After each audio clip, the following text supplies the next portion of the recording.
We've talked about phrase and tonal motion, but we haven't really gotten to this other term that we need over here. Phrase, rhythm. We've got phrase, but what about rhythm? He talks a lot about rhythm here. Did you notice at the end when he talks about Jonathan Dunsby? I've read that thing, and he does have a lot of sort of bar counting. Oh, here's 4 plus 3, and then, oh, here's 8 plus 6. You know, it's sort of like making some kind of connections between durations. But why is he grouping them together? Well, there are reasons. He just doesn't spend a whole lot of time exploring why he's grouping things together. And he's not quite aware that the rhythmic groupings aren't always quite the same as the way the phrases group things. Now, in the Blue Danube waltz, you can see how the metrical units, those segments he refers to at the beginning, the ones that have one bass note for 4 bars and another 4 bars with a new bass note, that those aren't quite in sync with the phrases. Can you explain what he's saying there? He uses the word out of phase. What's he talking about in the Blue Danube? Well, if you're looking at the harmony always starts on the downbeat, whereas in the metrical divisions, you have the 3 ascending notes that sort of start the rhythmic part of it. Uh-huh. So when the full harmony comes in, when you've got a bass supporting that melody, you have a downbeat, but the melody started earlier. Yeah. Right. Doesn't he call it the upbeat? Mm-hmm. Is he referring to that as upbeat? Right. Where is that a D? Da da da da da. Oh, is it? But the da da da da is all an upbeat to a downbeat that we feel in there. Okay, so let's make a little representation of that. I'm gonna get rid of all this stuff here.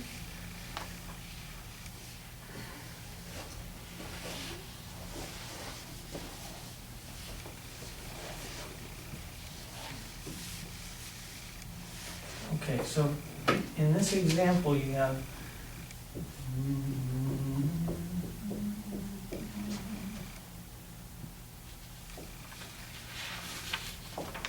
right? It's in like, Yeah, these other little notes up above. But if this is the beginning of a phrase, we're saying that the real downbeat follows where? it falls on that first full measure. This one? It falls, yeah, where the first full Or measure. here. Are you asking where the downbeat is? Yeah. On the dotted. It's on the dotted Half note. Yeah, dotted half. Okay, and that's where we first get, the tonic. we really, now we're arpeggiating the tonic, so I guess we could say the tonic's already there. But you get the full texture with a bass line underneath it, and that's where I think you're right. We hear the start of a unit down here. Now, what is this? If this is a phrase beginning here, what is the word that he uses to capture? Hypermeasure. Good, hypermeasure. That's a phrase. This is a hypermeasure. Phrase rhythm has 2 aspects. Yes, he's interested in the tonal motion and how that plays out in all of its different ways. But he's also interested in the rhythms that are associated with that level of structure. Well, measures aren't big enough. You get several measures. So to move up and sort of be on a par, notes, fine. Individual notes or little motives maybe, they're sort of associated with things at the bar level, measure level. But if you move to phrases, which are huge, you need bigger metrical units to go along with them. So if you're interested in the rhythm of phrases, this hypermeasure is going to be important, because hypermeasure is multiple measures all grouped together and forming huge measures. Every bar within a hypermeasure forms a beat. So if you're conducting hypermeasures, if you're conducting the hypermeter, every time you do one of these motions, every one of your beats will fall on a downbeat, on a bar line in the score. That's cool. So we're saying you can actually feel meter at a higher level, and that's hypermeasure. I have a question, teacher. Hypermeasure and hypermeter is same meaning? Well, just like you have meter and measure,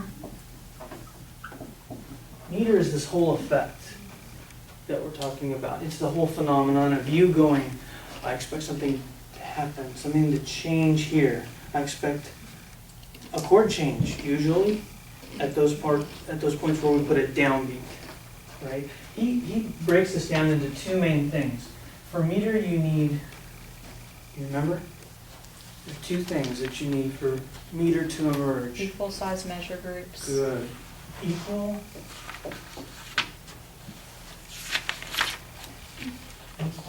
durations. And how can we say this? He says it in a little bit of a nuanced way, but they're in a succession. Regular? Yeah, he says that they're, yeah, recurring.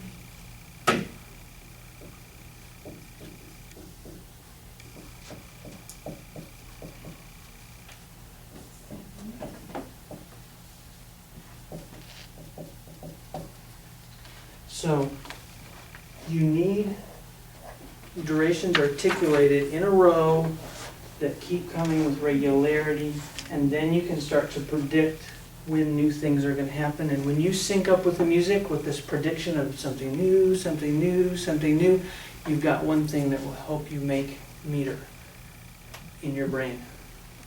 It's not actually, sometimes it'll be barred one way on the score, but you'll perceive it a different way. We're talking about the way you perceive, the way you hear and feel.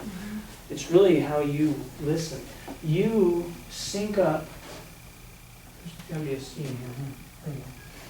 You sync up with the music in some way and start moving in a regular way with the music because it invites you to, right?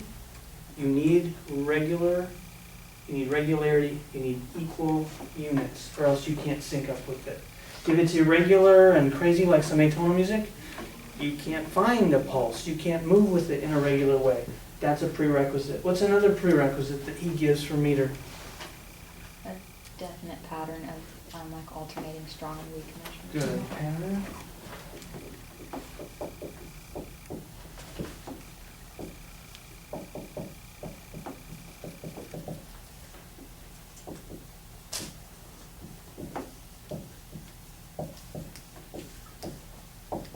Now when I say beats, and we shift to hypermeter, those beats will be measures in the score. But to be more abstract, it's just we're going to use beat for this thing that we do when we conduct. These are beats. And if we're conducting at the hypermetrical level, then those are bar lines in the score. Beats. That's what I mean by beats. Okay, so meter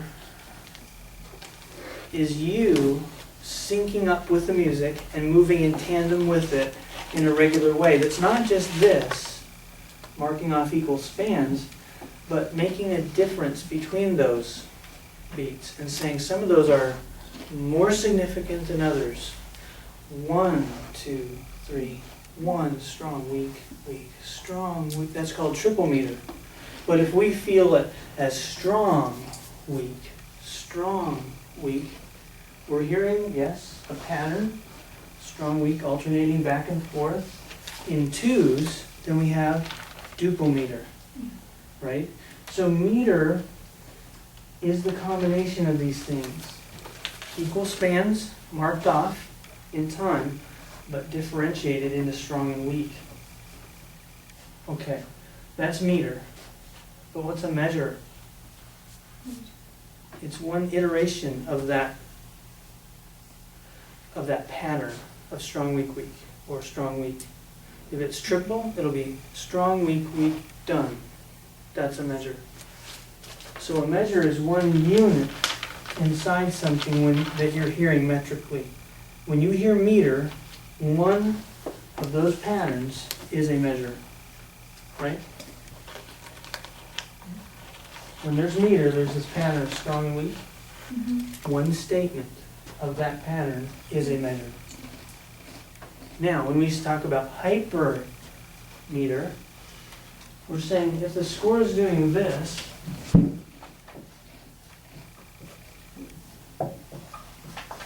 and so on, if we call this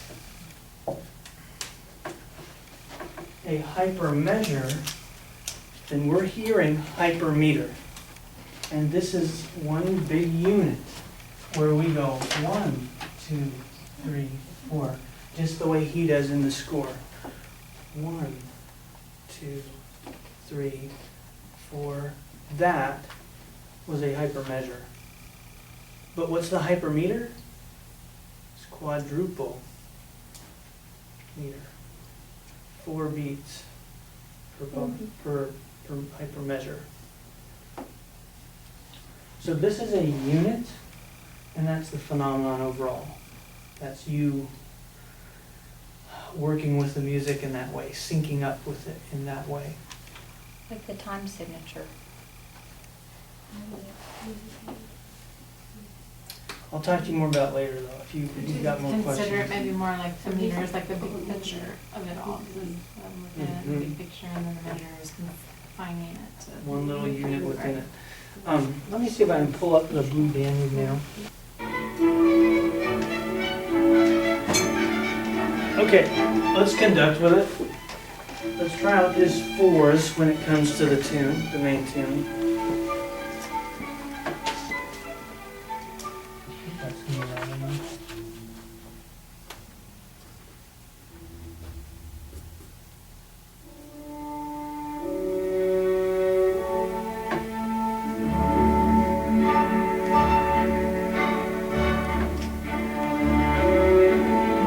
Look at the score.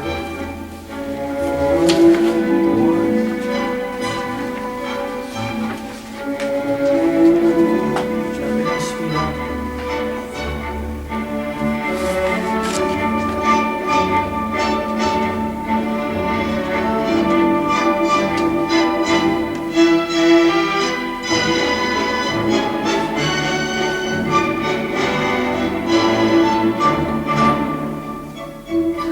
Okay, so every time you do a beat, what do you see in the score? Chord and a measure. Yeah, you do see, yeah, you don't always see a new chord, Oh, right? yeah, but if you see. Let's come back to that. Sorry. But you see And a measure. a new measure, a bar line. So your beats are lining up with whole measures. You are marking beginnings of measures in the score. In this example, you can literally direct it, but does that always work? No, Or that's is what's it so more of a interesting. Did you notice bigger- toward the end of the article, right at the very end, he says, see the last paragraph, second to last paragraph? He says, we're generally going to go beyond the enumeration of phrase lengths instead of just counting out and saying, oh, 4, 4, 4, 4, 4, and determining the hypermeter. He's going to try and understand the combination of individual phrases into larger things. So what's its context in something bigger? And then he says, we'll not only note departures from construction in equal lengths, but we'll try to understand the ways in which such departures are brought about. So he's going to say, there are departures from this regularity, and those are very interesting. That's going to be a focus. And number 2, he wants to understand the ways in which they're brought about. How did that happen? Why do you get irregularity? Why aren't there just 4 plus 4 plus 4 in a big train? What breaks up that flow? And sometimes it's very significant in its irregularity, and that's where he's going to focus. There's lots of music that just keeps going and going with complete regularity. Most rock is very straight ahead. But then there are times where it's not, and that's really interesting. You want to say, well, now why did they switch it up? You know, what's going on here? I was thinking about tempo too. I mean, it depends on the tempo of the song. Yeah, that's That- true. The faster it is, the easier it is to move up to a hypermetrical level. If it's super slow and your beats are already really slow, you can't really feel the long, long durations. Would he That's a good still point. potentially call it hypermeter though? He Or might talk of it that way, but it becomes pretty abstract. Just to analyze it. It's less of perceptual thing that he can feel and move to, and it becomes more of a counting game. And you're just saying, okay, I see we've got 8 measures, and then another 8 measures. And so there is regularity, and I think you feel it in a way, but it's starting to move away from perception, and it becomes a very specific, you're having to count carefully. You wouldn't just feel it. You have to attend to that aspect very hard, which is not normal listening anymore. But I think at some level you do feel the satisfaction of going, okay, I heard 16 measures, and here's another 16, there's a balance there. And you feel it at some deep level in yourself somewhere, you know? Mhm. But it's not a direct perception, I think. There are some articles I can point you to that say that different kinds of memory needed for long spans require a different kind of accounting mechanism Mm. that is not the same as when you're just hearing at a normal metrical level. So fast tempo things, it's really easy to move hypermetrically. In fact, a lot of the things, if you were just to conduct something in a fast tempo, you might be actually conducting the hypermeter just because they've written it in a really fast tempo.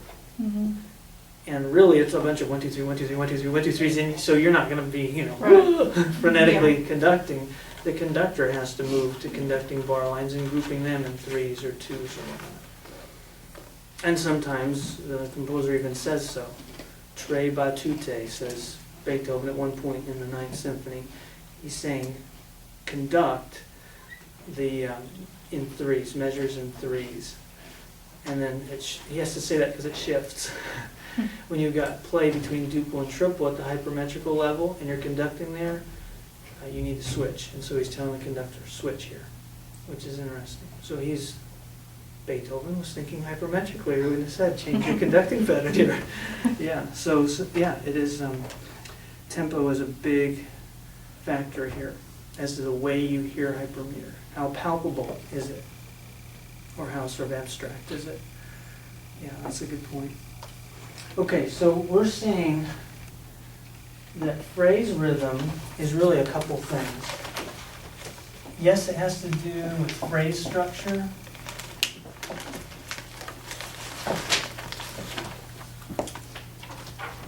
And it also has to do with metrical.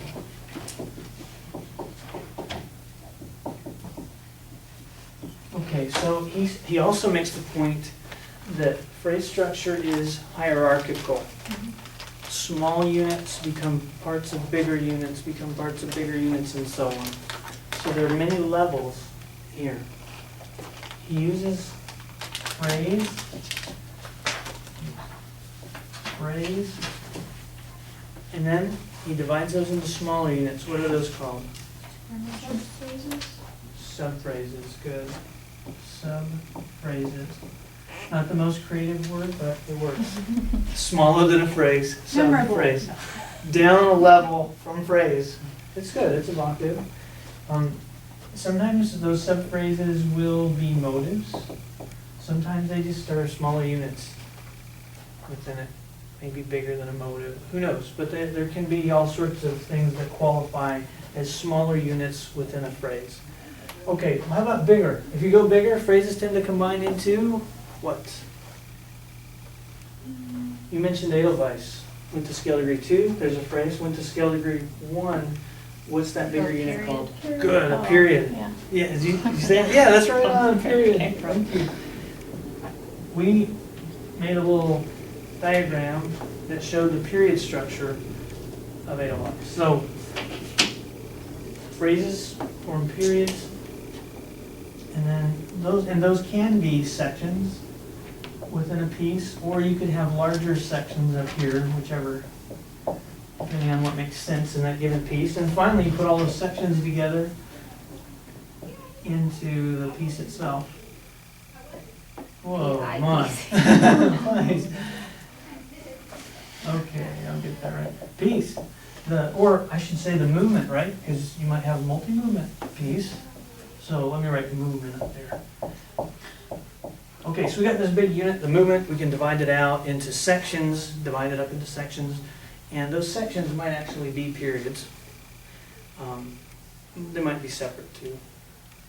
if you've got sonatiform, you may have a first theme group that is a section.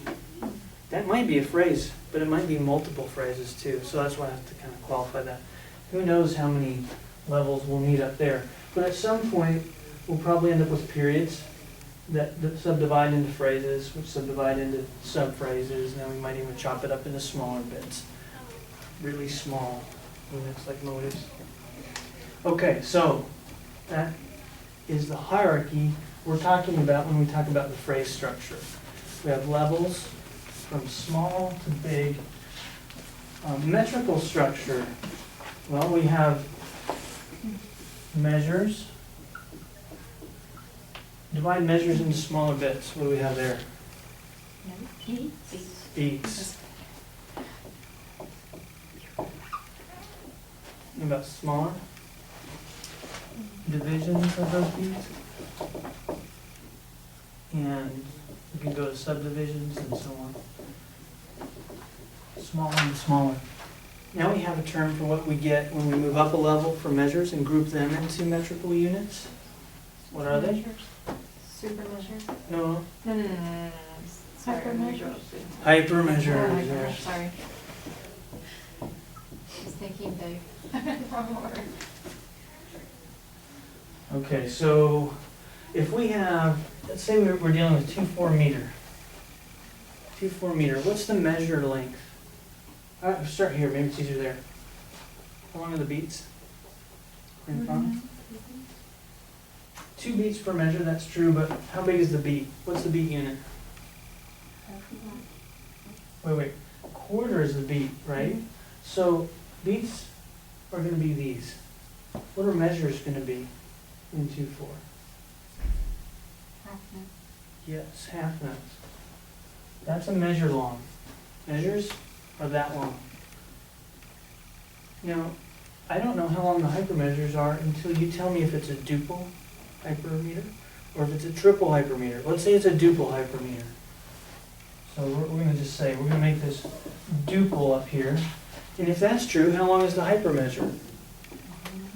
A whole, twice this length, if it's duple. What are the divisions in 2-4? And we can subdivide those and put 16ths down here.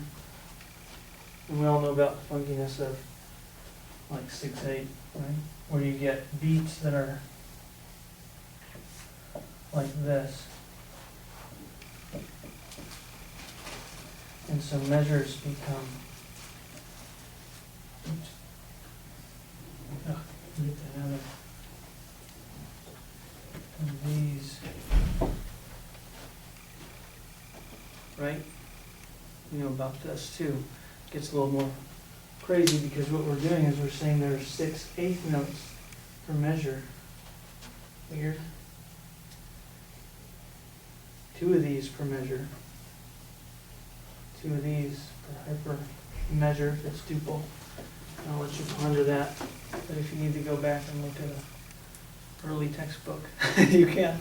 The only thing we're adding is this layer up here, aren't we? We're just being aware now that we can have levels of hypermeter as well. Okay, so what's going on here? It's 3/4. So beats are quarters. Measures are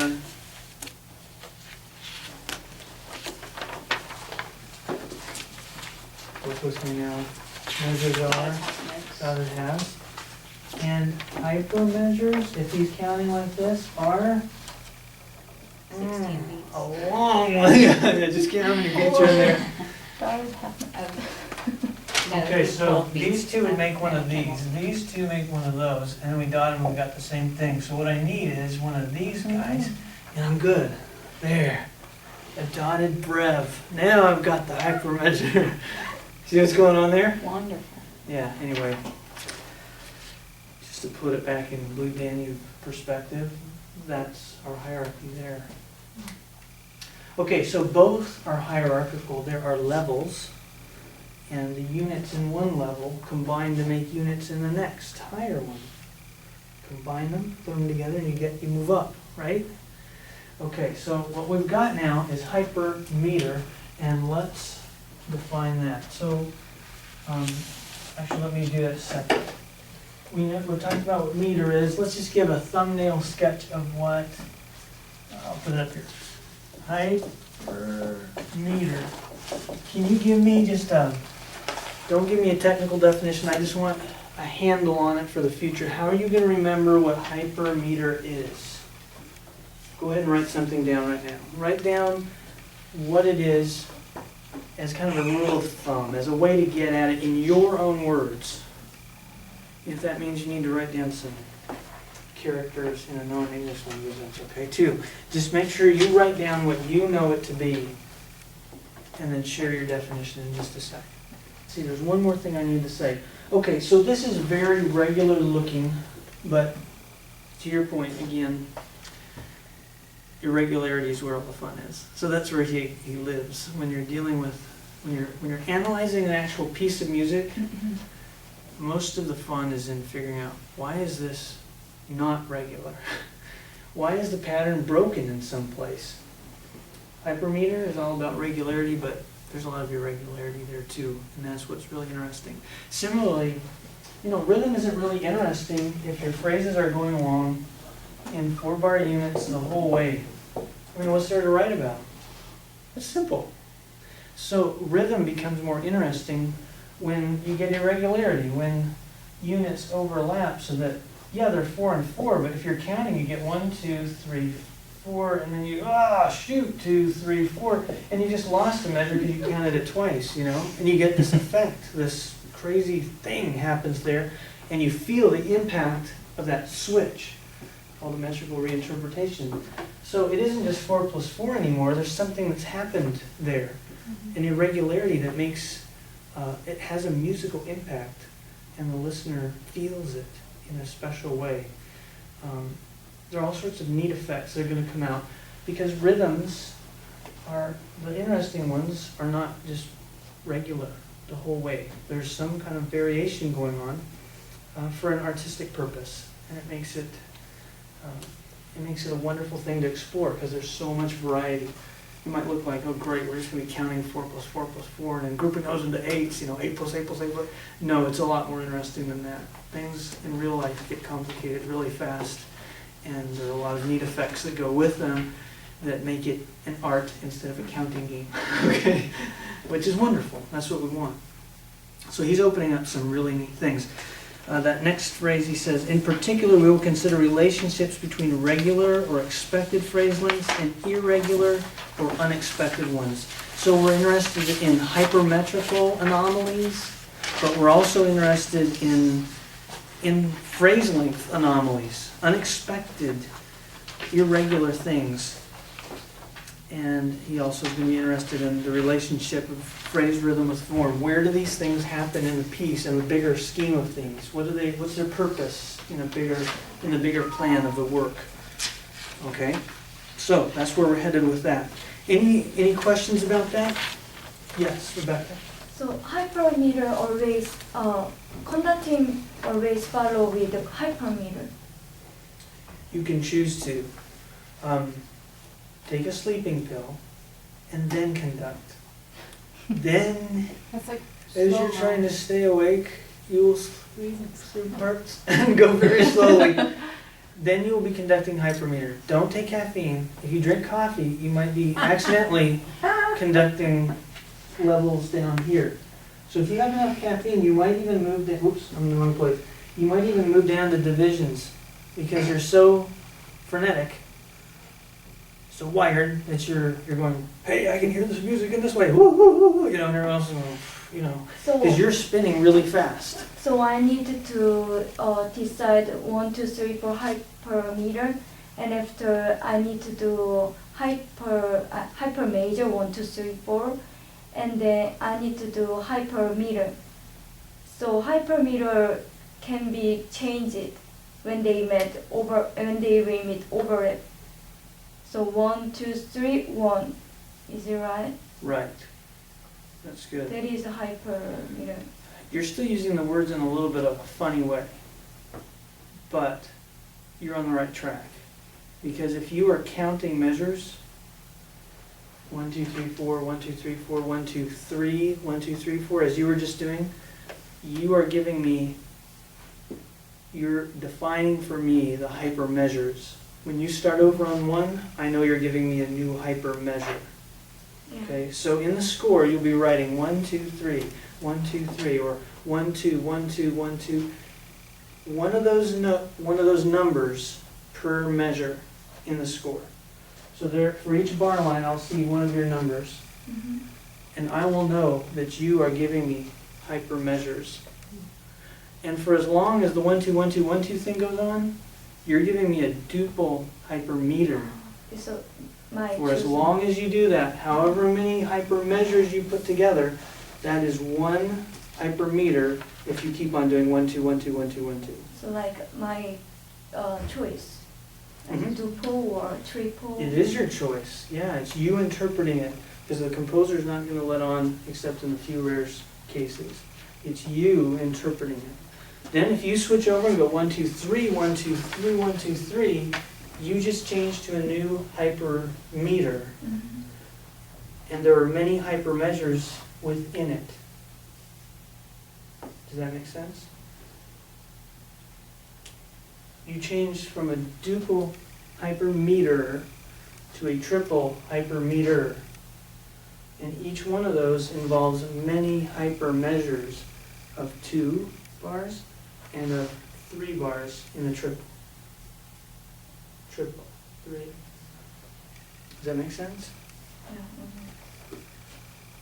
Yeah, Think about it a little bit. You'll get, when you do more of it, I think you'll understand what's going on.